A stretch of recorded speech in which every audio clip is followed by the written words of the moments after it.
Hello friend, आप सभी का स्वागत है आपके अपने channel A to Z study पर।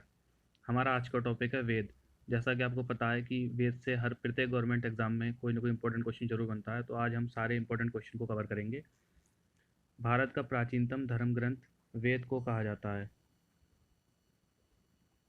वेदों के संकलनकर्ता कृष्ण द्वैपायन वेद व्यास को माना जाता है। वेद चार होते हैं। Number 1 Rigveda, number 2 Yajurveda, number 3 Samaveda, number 4 Atharvaveda. अब हम इन वेदों को बारी बारी से पढ़ना शुरू करेंगे। हमारा सबसे पहला वेद है ऋग्वेद।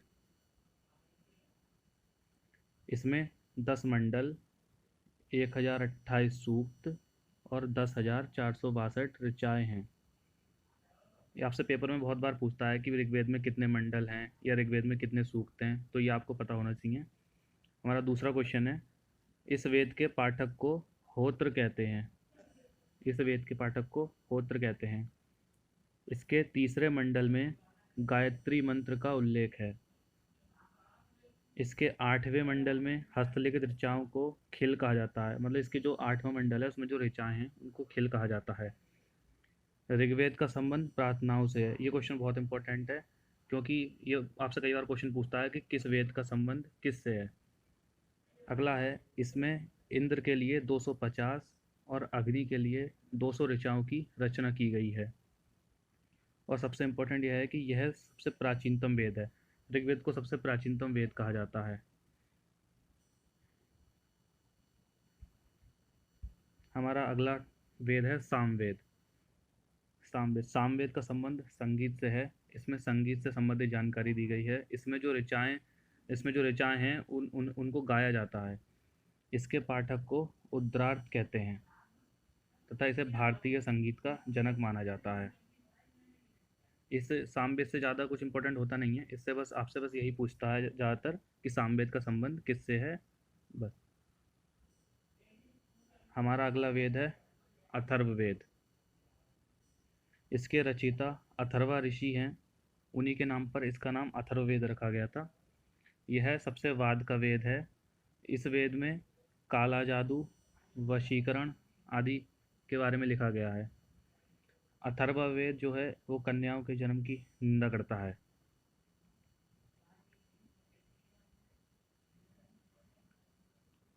फिर हमारा वेद आता है यजुर्वेद। यजुर्वेद में यज्ञ एवं मंत्रों तथा बलि के समय पालन करने के लिए नियमों का संकलन यजुर्वेद कहलाता है। इसके पाठकर्ता को अथर्वयु कहते हैं। यह वेद गद्य एवं पद्य दोनों में है। अब आइए कुछ अन्य फैक्ट जो हैं वो इसके जान लेते हैं। वेदों को भलीभांति समझने के लिए वेदांगों की रचना की गई है। इन वेदांगों की संख्या 6 है। नंबर 1 शिक्षा, नंबर 2 ज्योतिष, नंबर 3 कल्प, नंबर 4 व्याकरण, नंबर 5 निरुक्त, नंबर 6 छंद। इन 6 वेदांगों से हम वेदों को भलीभांति समझ सकते हैं। इसी के साथ हम वेद के साथ साथ पुराणों को भी जान लेते हैं। पुराणों की संख्या 18 है। पुराणों के रचयिता लोमहर्ष तथा उनके पुत्र उग्रश्रवा को माना जाता है। सबसे प्राचीन तथा प्रमाणिक पुराण मत्स्य पुराण है। इसी के साथ एक क्वेश्चन ये बनता है कि उपनिषदों की कुल संख्या कितनी है। उपनिषदों की कुल संख्या 108 है।